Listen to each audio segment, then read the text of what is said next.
дар доираи дастури супориш ва дастгириҳои асосгузори сулҳу ваҳдати миллӣ пешвои миллат президенти ҷумҳурии Тоҷикистон муҳтарам Эмомалӣ Раҳмон дар корхонаи муштараки Зарафшон воқеъ дар шаҳри Панҷакент боз як коргоҳи нав бунёд мегардад. Дар ин бора зимни сафари кории раиси вилояти Суғ Раҷаббой Аҳмадзода ба водии Зарафшон маълумот дода шуд. Гуфта шуд, ки коргоҳи металлургии мис барои коркарди хокеи консентрат бо маблағгузории ҷамъияти дорои масъулияти маҳдуди корхонаи муштараки Зарафшон бунёд карда мешавад. Масоҳати умумии фоиданокии лоиҳа тақрибан 65 000 метри мураббаъро ташкил медиҳад. Бинои нави коргоҳ дар масоҳати 20 000 метри мураббаъ сохта шуда, иқтидори лоиҳавии коргоҳ дар як шабонарӯз 500 тонна консентрати мис мебошад. Бино ба гуфти масъулин, коргоҳ имкон дорад, ки дар як сол 165 000 тонна маҳсулотро коркард намояд. Сармояи умумии лоиҳа 110 миллион долларро ташкил медиҳад. муҳлати сохтмон 3 сол дар назар дошта шуда, баъди расидан ба иқтидори истеҳсолӣ, даромади солонаи фаъолияти истеҳсолии коргоҳ тақрибан 120 миллион доллар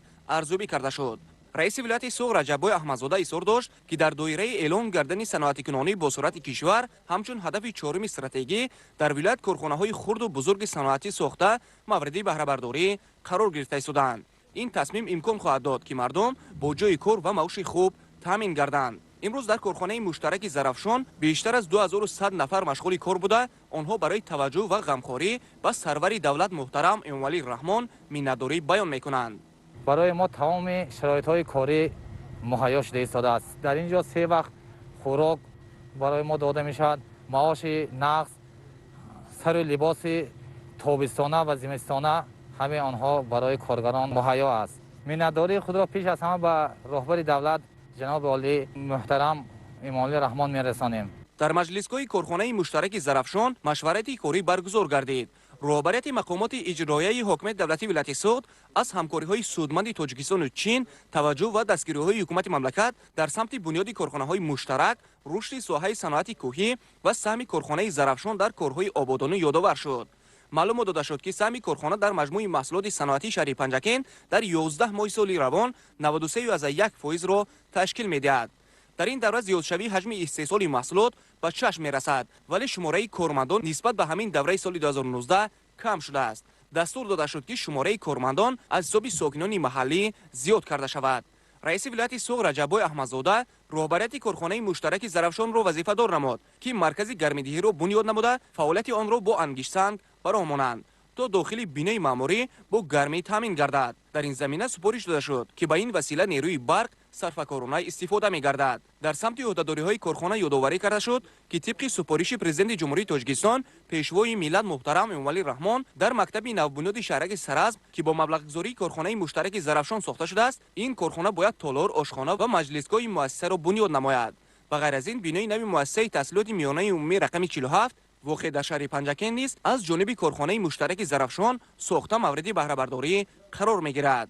در سمت وسعت بخشیدن کارهای ساختمانی در کارگاه نو، زیاد نمودن حجم استحصالات و بهتر نمودن شرایط دستور و مصلحت‌های مفید داده شد. رهبریت کارخانه مشترک زرافشان برای دستگیری و توجه به رشد ساحه و حکومت جمهوری تاجیکستان اظهار سپاس نموده از نقشه‌های نیک خود معلومات بیشتر دادند. در سمت وارد نمودن تکنولوژی نو، تیزاندن کارهای ساختمانی در انشاءات ساخته شونده، دستگیری کارگران و بهتر نمودن شرایط کاری هوسمندی بیان کرده شد. در جریان مجلس دیگر مسائل مورد نظر بررسی کرده شدند. کارخانه مشترک زرافشان باشد مسئولیت‌های جمعیتی خود را سری وقت اجرا کرده ایستاده است.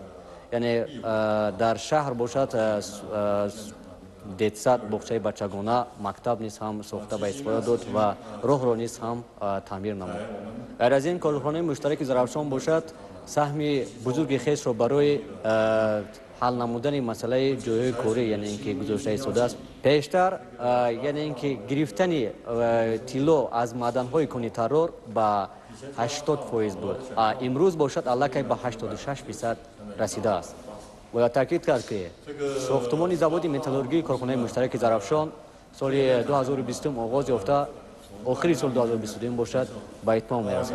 تکنولوژی заводи металлургии مس باشد یکی از پیش قدمترین تکنولوژی های جهانی می باشد که با راه اتوکلاوی به راه مانده می شود و در آینده باشد در یک روز تا 500 تن کنسنترات مس را کارکرد خواهد کرد.